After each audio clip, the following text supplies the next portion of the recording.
welcome back to High on Octane. In the second part of trying to start this motor, first part didn't go so well, so hopefully in this one I can get it fired up for you guys. The last video I was having troubles getting it started, obviously, because I think the spark plug coil is bad because it's sparking in some weird way that I don't think it's supposed to be doing that, and I'll show you that here in this little next video.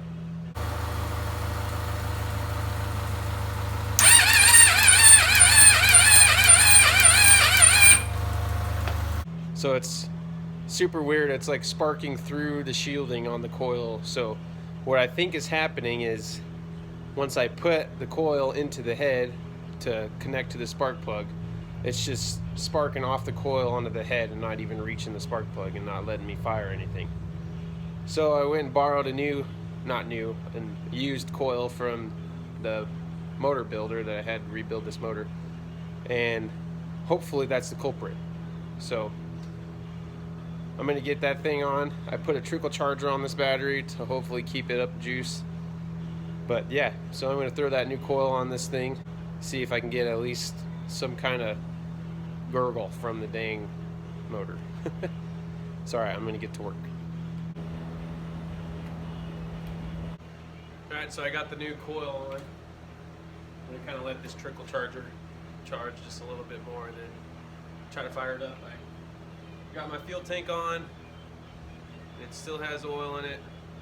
I heard that the reason why I'm not getting any oil up high on the head is because most of the time they have to run to actually get the oil pressure up. So hopefully that's the case, and hopefully that squeaking will go away that you saw in the last video. But yeah, I'm just gonna let this sit just for a little bit, hopefully get it charged up, and hopefully hear this thing burn some fuel. So I'm getting antsy. Okay. Moment of truth times 2.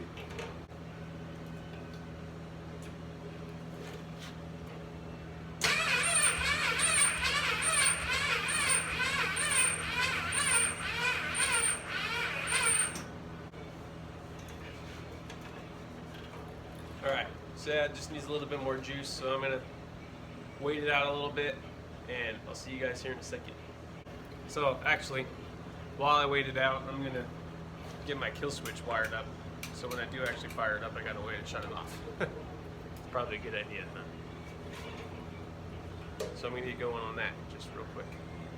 So, got me some solder, soldering iron gun deal, some wire, and strippers, a couple of shrink adhesive deals.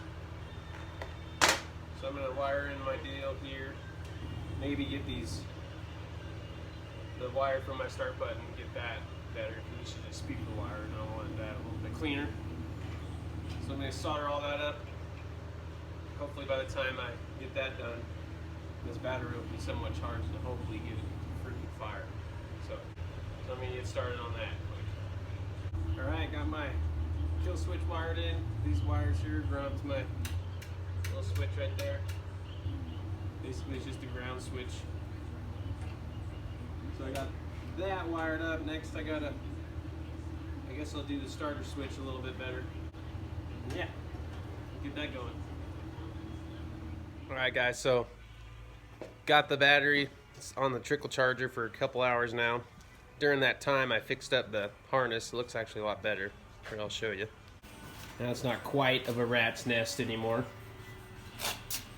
It's a lot cleaner, but had to fix the spark plug because the spark plug was a little bent, and we just tried firing it and got a little bit of noise, so better record this part. Alright, so we're going to try to fire this thing up again. Still needs a new battery, but what the hell.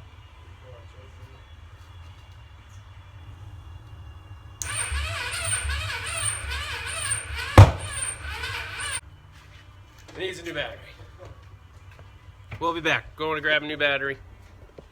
Stand by. Alright, so we're back. We got a new battery. I'm going to try this one first to see if it'll fire again, but just in case, we have a spare now. Let me get it fired up, hopefully. Attempt number 3.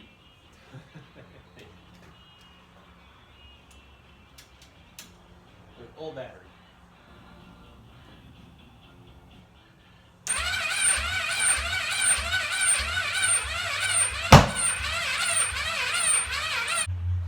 Alright, got the new battery on.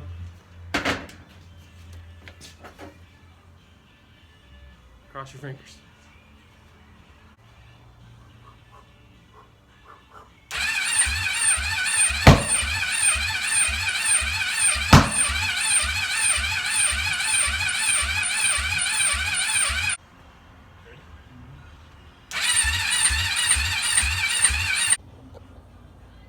So we managed to get this thing to make a little bit of noise, but not the right kind of noise. We think the timing might be off on the ignition, I think. So it could be a bad CDI with this thing, but we're working on it. So just hang tight. All right, well, we've been trying a lot of stuff with this dang thing. Tried to change the spark gap, and after we changed the spark gap, it started making those popping noises. Got a new battery in there. Everything seems to be working, but it's just not wanting to run. The squeak went away, so now that it's got a new battery, it manages to put some oil everywhere. So now that went away, and it's a little bit easier to crank over. But hopefully I can get this thing running, but it won't be tonight. So we're bringing my builder over here tomorrow to try and look at this thing and diagnose what the heck's going on with this darn thing. But yeah, like I said, tried a bunch of stuff. Tried plugging the carb to give it restriction, but that doesn't matter. Tried plugging the exhaust to give it restriction, that doesn't matter. It turns over really nice now, but it just doesn't want to fire for some weird reason.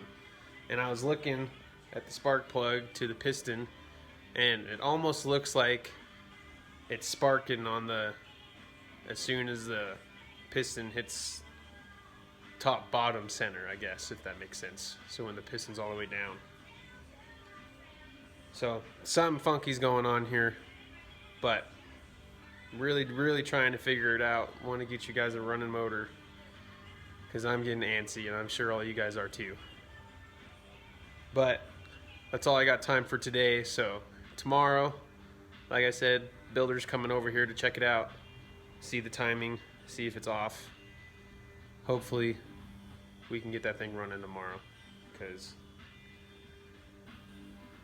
I'm starting to get bummed. But it's there. It's got some possibilities, shooting flames, which is pretty cool. So yeah, we'll try it tomorrow. Hopefully we can get it going. We'll see you guys then. What's up, guys? Back here at the shop a couple days later. Still can't get this thing to fire up, even with ether on it and a new spark plug. So my motor builder guy is coming today to look at it to see if we can at least get this thing to fire up. So that's where we're kind of standing at this deal right now. I bought a new head for the thing because it needs one. So I'm going to have to get that ported and stuff and all the good stuff to it. So yeah, motor builder's coming by, check this thing out, see why it's not at least firing with ether. And I don't know if I told you guys about my current head. The exhaust valves didn't seat properly. So we kind of think that's the culprit, but even with the smallest amount of leak, which it has, it should at least be able to run. So he's coming by, we're gonna check this thing out, hopefully get it to fire up tonight. What's up, guys? So the motor builder guy came by. We tried to figure this thing out, tried changing the cams 180, tried doing a bunch of stuff. Still won't fire. So we think it's that head because of the exhaust valve leaks. So I'm grabbing a newer used head this weekend to put on this thing and hopefully get it to start. So I think I'm just gonna make this a 3-part video. It kind of sucks, I know. I really need to keep posting for you guys. So I'm gonna end this one here. Hit that like button, subscribe, and just keep hanging in there with me, guys. It's gonna happen. Don't you worry. Okay? Alright, we'll see you next time, guys. Take care.